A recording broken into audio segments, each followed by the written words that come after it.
Hey everybody, this is Draven. Today we have a nice little 5-game Major League Baseball slate for the 7 o'clock slate. We do have a weather concern in Cincinnati, but other than that, we should have a pretty good slate for you. Before I get started, can you guys smash that like and subscribe button? It helps the channel a lot. We did really good yesterday. Hopefully we can continue this. I think we've had wins and GPPs in 4 of the last 6 days, so that's pretty crazy. Hopefully we can continue that today. Let's double check that weather report real quick here. Let's check it out. Weather. There we go. So for these games, yeah, the Cincinnati game is definitely a questionable game there on the slate. That's the only one on this slate that we have to worry too much about, though. So do keep that in mind, and be careful using players from that game because they may have to change some guys out. However, if we notice on the slate, that is the earliest game at 7. In fact, all the other games are later, and that actually benefits us here, so we don't have to worry too much because that game will likely get plenty of info before the slate locks. So let's go ahead and get in the pitchers now. So from pitching, we have Dylan Cease here for San Diego as a top overall play. He has 7.5 strikeout potential today. He's been striking out a lot of guys last few games. His ceiling is extremely high. However, he has an absolutely nightmare matchup against the Dodgers, so this is a very extreme GPP play option. He's also the most expensive pitcher on the slate by quite a bit, so that is also something to consider with the matchup there. Now, I will note that most of the pitchers here have decent matchups with the exception of him, so he's not a must play, but he definitely does price out as the best overall play because of his strikeout upside that nobody else on the slate has. The next guy that we're going to look at for GPPs is Framber Valdez for Houston. Now, he's had some ups and downs, but he does have a high ceiling, and he's got one of the better strikeout rates on the slate. That's not saying a ton. There's only one guy that has over 5.5, so which is Case. So I think he is in play today, though, and he does have a favorable match against Pittsburgh. This game being at home also does give him a little bit of a benefit as he's been a lot better at home, and he's limited the home runs more as well. So hopefully he can do pretty well here. I do think he's a very solid play on the slate, especially if you want to have him as your P1 or P2 option. Looking at Logan Webb, he's also in a pretty good spot here against Oakland. He's also at home, which gives him a benefit as well. And he's been fairly good up throughout the season, but he's had some rough games last few. So he is a little bit concerning from that perspective. He doesn't have the ceiling that Valdez or Cease has, but he definitely has some potential on the slate, so he's definitely worth a look here. Then we'll look at some extreme GPP plays. That's going to be the Lodolo, Kershaw, and Daniel. All three of these guys have some potential, but they're definitely in high-risk, high situations. Daniel is very interesting against Colorado because Colorado stinks, but he's really struggled with the exception of his first game against Detroit, so to keep that in mind. As for Kershaw, he's only pitched a game so far. He might still be on a bit of a pitch count, so we'll have to make sure that he's going to play a full complement of innings. But the question here is if he can get enough strikeouts to make him pay off here, which he didn't do against San Francisco in his first game. I suspect he'll get back to a little bit normal form at some point, but maybe not quite yet. Lodolo does have a high K rate for the slate, but he also has a tougher matchup being the fact that this game's in Cincinnati and there's some home run potential guys on the Cubs. However, obviously being at home does hurt him some here, but he does have a good enough strikeout rate that's, capable. And he's had 2 games against the Cubs already this season, which he's managed to get 5 strikeouts per game. And so I think he's definitely capable of a decent game. He's just a little bit more extreme than the others. If you play the night slate, which is going to be the last 2 games here, the Colorado game and the Oakland game, then Webb and Daniel are probably going to be the top 2 options there. So do keep that in mind. Let's go ahead and get into our catchers.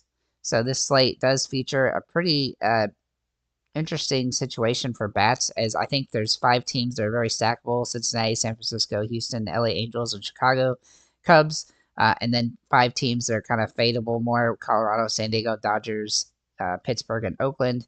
But it's kind of upside down today.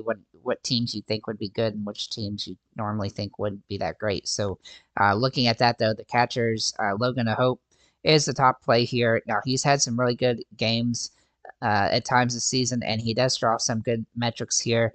The Angels are also one of the top few teams on the slate, so, which is crazy. But they got a favorable matchup against Colorado, and he's got some good matchup metrics here. He's definitely worth a look, especially if you think he can get a home run. Yanir Diaz has been a pretty good hitter this season, and he's had some really good games lately. He's a good contrarian play off of a Hope, and I think he's definitely a viable choice here. And then if you want to go super cheap here, which you can definitely do with Victor Caratini, if he draws a start today, if he's in the starting lineup, rather, he should be somebody I would consider on the slate as well as a cheap play at this position. Shea Langerley is also kind of a Hail Mary option at this position as well. Looking at first base, we do like Patrick Wisdom a lot. He is a core play, and one of the reasons he's a core play is because he far and away the best metrics at this position.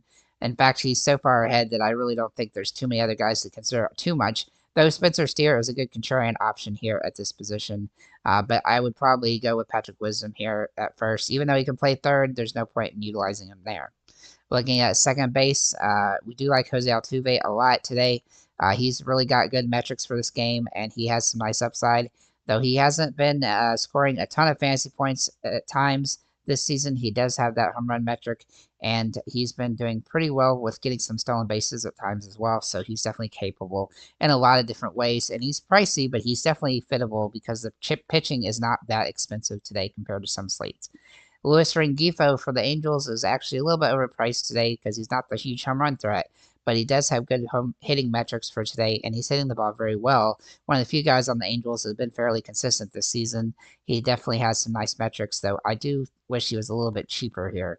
Nico Horner, also in play for the Cubs. He has some very interesting matchup metrics today, even though he's only a base hitter, basically. He definitely has that good multi-hit potential today, so he's definitely worth a look. Brandon Drury, who's at third base on this thing here, shows at second as well, and his matchup metrics are absolutely phenomenal today. He hasn't hit the ball very well this season. He's not a huge home run threat, but he does have good hitting metrics today, and he's definitely worth a look. He surprisingly looks solid today. You know, I don't normally like guys that hit 160, but I don't know. I just have a feeling about him today. Maybe that's right. Maybe that's wrong.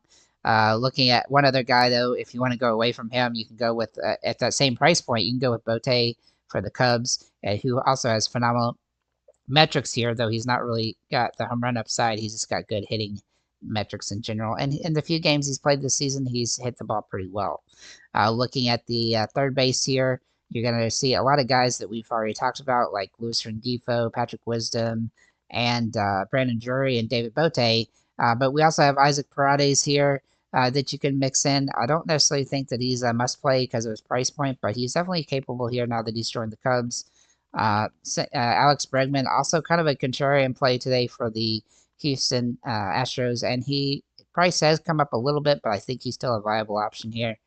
And then for the low-owned upside option here, Matt Chapman and Ryan McMahon. Looking at shortstops, this position is fairly deep today, but Ella De La Cruz, he is a monster option on the slate. He has been having some monster games lately. Even without the home runs, he's been getting stolen bases and doing all different things. So he definitely has some big-time upside here. This game's also at home, which definitely benefits everybody on the Reds. And the matchup here is not great for them, so for the pitching. So I think he's in a phenomenal spot. He is super expensive and hard to roster, so do keep that in mind. There are two value plays, though, you could look at, Dansby Swanson being one of them. Now, he's been inconsistent this season, but he has been scoring fantasy points a lot lately, and that does give him a lot of potential today. And then Zach Neto, who has been a guy that we have looked at multiple times this season that is a little bit inconsistent, but has some good metrics today, and his home run metric today is also solid, so he's definitely worth a look from that perspective. Looking into the outfielders, Jordan Alvarez, one of the benefits of having him benefits of this slate and the pitching being a little bit cheaper, you can afford a couple guys over $5,000 in the bats today, and I think that's definitely a benefit here on this slate. He's got some good upside on this one with home run potential, which I think he will hit. Sia Suzuki, also looking great for the Cubs. He's a little bit cheaper, and I was probably going to make him a core play if the fact that Jordan was very able to fit into lineups. So I think he's a very solid option as well, though, and he's definitely up there in the core play potential, but I don't think you can keep in both of them necessarily. Jake Fraley, though, for the Cincinnati Reds, also in play today. He doesn't have this. He hadn't hit a lot of home runs yet this season, but he is capable of the power. Unfortunately, the home run hitting has not been there, but he's still got good hitting metrics today, so he's definitely worth a look. Taylor Ward, also in play for the Angels, as he's got some nice little home run metrics today, even though he hadn't hit the ball very well this season. He has been hitting some home runs the last few games. A couple other contrarian options. Will Benson for Cincinnati. He's been hitting the ball pretty well lately. TJ Friedl also looks good for Cincinnati against Hendricks. Hendricks looked really terrible in this one. Kevin Pillar for the Angels also looks pretty solid, but he's overpriced. And then Joe Adele for the Angels is somebody I would consider against Freeland as well as a cheap play. Kind of Hail Mary play, Trey Cabbage at this position is $2,500. So to keep that in mind. Again, thank you guys for liking, commenting, subscribing.